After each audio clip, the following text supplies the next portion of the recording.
Hello and welcome back to Organic Gardening for Beginners, the show that helps you to start your first garden. Today we are talking about the top 5 mistakes that I see beginner gardeners make. Now, of course, there are more, but these are some of the most common ones that fortunately are also very easy to fix so that you can get your garden off on the right foot this year. My name is Jessica and I'm the host of this show. I have 20 years of experience that I am bringing to you to help you get started with your thriving and productive garden.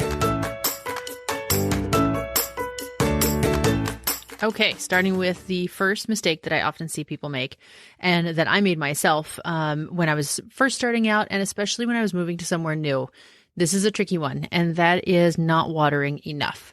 If you are coming from a location where you get regular rain, such as I did when I lived in the Pacific Northwest, and then you move to a new area, such as I did to Southern California, where the weather is obviously very, very different, then it is easy to forget to adapt to your new climate. And even if you are gardening in the same place that you've lived in for a long time, if you're just not used to paying attention to the water needs of your plants, then it's easy to forget or to think that they're getting enough, and really they're not. And you might not notice it right away. Like, it's not that you're going to step out there and constantly see wilted plants or drooping leaves. But the problem with not enough water is that it stresses out your plants. Just like your body gets stressed when you get dehydrated. If a plant is dehydrated, it becomes much more vulnerable to pest pressure and to getting diseases. Not to mention that your plants will probably not reach their full potential in size and productivity. So making sure that you give your plants regular water, about an inch a week, an inch of water, is definitely ideal for keeping your garden as healthy as possible. A very quick fix for this is to install an irrigation system. And it sounds intimidating, but it's really not that difficult. There are little kits that you can buy from lots of sources online. I'll have some of those in the show notes that will make it very easy to kind of piece together this modular system that will fit your space, whether you're gardening in containers or in an in-ground bed or even raised beds. It's very easy to set up, and it's kind of a set it and forget it type of system. On the other hand, the second mistake that I often see is people watering too much. This can be really common because you want to avoid those problems that I just mentioned with too little water, of too much love, a little bit too much love for the plants. And unfortunately, that's just as bad as too little water. When you overwater your plants, the ground becomes saturated and soggy, and the plants can actually drown if you overwater them, which was something I only learned a few years ago, the exact science behind it. And basically, there are air pockets in the soil that the plant roots reach to. They need the oxygen in order to survive. And if you completely saturate the soil, or it just stays too moist for too long, then those air pockets fill with water.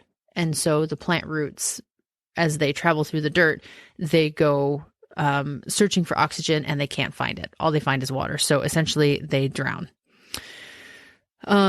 Too frequent of watering as well can lead to shallow root growth, which means that instead of digging deep into the ground in search of water, the plant roots stay very shallow and close to the surface because it's readily available. The water is. They don't need to go further down.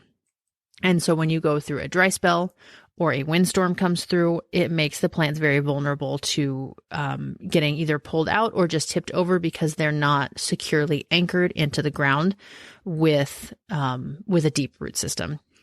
And just like with too little water, a very easy fix for this is that irrigation system. Putting your plants on a timer so that every other day, every week, whatever your climate calls for, the timer triggers the water flow and your plants just get automatically watered at the schedule that they need. All right, mistake number 3 that I often see with beginner gardeners is spacing your plants too far apart.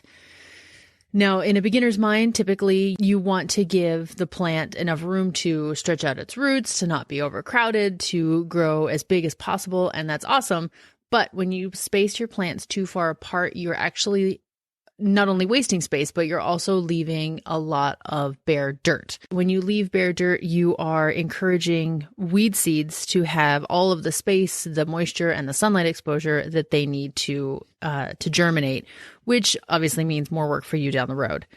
In addition to potentially having extra weeding to do with bare soil, it also means that the soil is going to go through more temperature swings through the heat of the day and the cool of the night, which can stress out your plants depending on how severe those temperature swings are. And just like everything, this one has a very easy fix, which is to use mulch. Mulch is a sort of protective covering that you put over the surface of your soil, and that can be grass clippings, it can be straw, it can be wood chips, which are my favorite. And it's kind of like a blankie that you snug up to your plants, and it keeps them toasty at night, and it keeps the soil at a more even temperature throughout the season. And fortunately, because it blocks the sunlight from getting to the soil surface, it can also really significantly help prevent weed seeds from germinating, which makes a lower maintenance garden for you during the summer. Which brings me to mistake number 4 that I often see with beginner gardeners, and that is not using mulch in your garden. Mulch is one of the best gardening methods that I use, right up there with companion planting. And if you're not sure what mulch is, it is a protective layer that you put over the surface of your garden soil. It is most commonly made from organic materials like wood chips, straw, grass clippings are another great option. Some people choose to use synthetic materials such as landscape fabric, which is kind of like a thin felt almost that you can put over the surface, and that helps cover the dirt. And the reason that you want to use mulch is that it helps to maintain moisture in the soil. It can help suppress weeds because it blocks the sunlight, like we just mentioned, and it also helps to regulate the soil temperature. It keeps the soil insulated, more or less. And if you are worried about having to go to the store to buy bags of mulch or, spending money on that, there are several free sources, which my favorite is to call the city tree trimming companies, the arborists, and ask them to drop off a load of wood chips after they're done with their trimming jobs for the day. And they are almost always happy to do it because it saves them from having to go and pay to dump their wood chips at the landfill. So you can also talk to your city's utility company. Sometimes that's an option if your local arborists don't want to deliver to your area. And lastly, mistake number 5, and this one is the biggie, which is why I saved it for last. It is giving up too early. If you get out there this spring and you plant your garden and your seeds don't germinate, or your seedlings die off, or maybe squirrels came and dug up your sunflower seeds or your corn seeds, I have had that happen, especially when I was in South Carolina. It's really easy to get discouraged. It's easy to think that you missed the prime planting time, that because you tried once and it didn't go so well that it won't work or that it's too late. But chances are there is time to start again. It's discouraging. I won't lie. It sucks to see your plants doing really well, or your seedlings, I should say, and then earwigs come and eat them to the ground, or your kids come and pull out all your newly planted lettuce seedlings and they die in the sun. But I am encouraging you to try again. That is the name of the game in gardening. The famous saying is there's always next year, because you will have failures throughout your season. And once the next season comes around, you are filled with inspiration once again. But see if you can't shorten that curve and plant again now instead of waiting until next year. Depending, of course, on your season, there's almost always something you can plant. There are crops like radishes that will mature in less than a month. There are flowers like calendula that will bloom in less than 2 months. So stick some more seeds in the ground.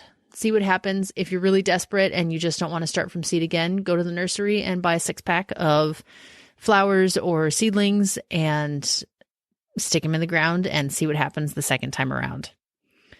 And if you only want to start with one thing, if you're not up for replanting your whole garden, then that's totally fine. Just pick an easy grower. All right. And with that, those are the 5 top beginner mistakes that I see in new gardeners. Not watering enough, overwatering your plants, spacing them too far apart, forgetting to mulch, and giving up too soon on your garden. Don't get overwhelmed. It'll be okay. You can always replant. And if you have any questions, I can always help with those. Next week, we are talking about 10 easy to grow flowers and vegetables that you should plant this spring. So if you're not sure yet what to plant, make sure you tune in for that. And please don't forget to subscribe to the show and leave a review if you're getting some awesome value out of it. See you next week.